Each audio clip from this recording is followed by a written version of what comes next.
Après la volonté manifeste de Canal Plus Horizon de promouvoir, de propager, de divulguer à longueur de journée dans leur programme des contenus homosexuels en direction de l'Afrique et naturellement du Cameroun, voici venu le temps de Jean-Marc Berton, ambassadeur français des droits des personnes LGBT, qui compte effectuer une visite, n'est-ce pas, au Cameroun à partir du 27 juin 2023.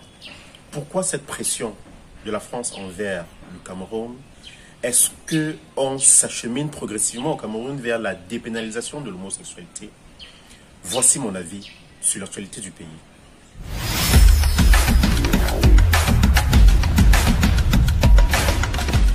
Salut à toi, je suis Lodo Kanko, le perfectible.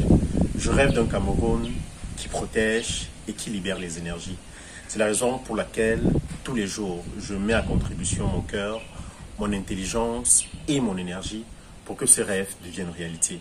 Alors, si tu nous rejoins pour la première fois sur cette chaîne, je te prie de faire une chose en trois.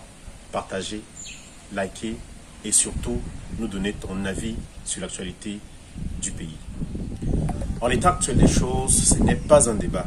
Le Cameroun s'oppose farouchement à l'émergence de l'homosexualité au Cameroun. C'est d'ailleurs la raison pour laquelle le ministre Bela des Relations extérieures a pris le soin d'adresser un courrier à son homologue, le ministre de la Coordination territoriale, pour rappeler que l'article 347 alinéa 1 du Code pénal camerounais reprime fortement, n'est-ce pas, l'homosexualité et attirait justement l'attention du dit ministre sur les activités dites débat que Jean-Marc Berton viendrait éventuellement poser ou faire sur le territoire camerounais.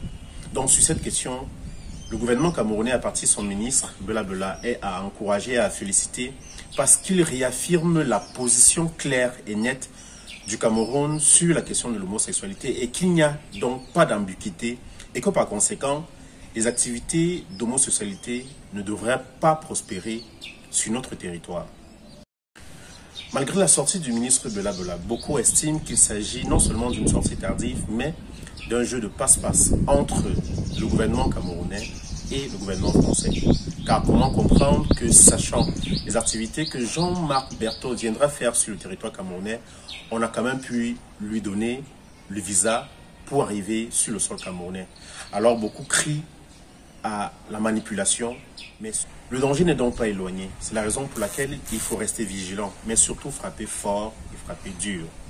Car il ne faudra laisser aucun soupçon dans l'esprit des Camerounais qu'une telle activité pourrait prospérer sur le territoire camerounais. C'est la raison pour laquelle il faut appeler toutes les forces vives du pays, les religieux, les politiques, la société civile, à aller main dans la main contre ce phénomène d'homosexualité. Disons tous non, car si on ne le fait pas maintenant, notre société en périra, en pâtira. Faut-il encore le rappeler? Certainement. Il faut le rappeler aussi longtemps que ce phénomène va rôder autour de nos enfants. C'est la raison pour laquelle, avec force et détermination, je dis non à l'homosexualité. Je dis surtout non au mariage pour tous. Et naturellement, je promeux les familles classiques, le père, la mère et les enfants. Parce que c'est ce à quoi nos familles doivent se consacrer. J'ai un message pour les homosexuels du Cameroun.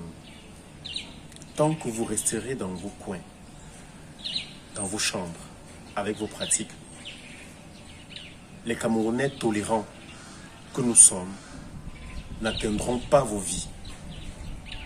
Mais le jour où, par mégarde, vous voudriez mettre au vu et au su de tous vos activités, vous ferez face à la colère des Camerounais. Mais vous ferez face également à la rigueur de la loi, qui, ma foi, on devrait doubler, voire même tripler de peine. Les Camerounais ne sont pas pour l'homosexualité.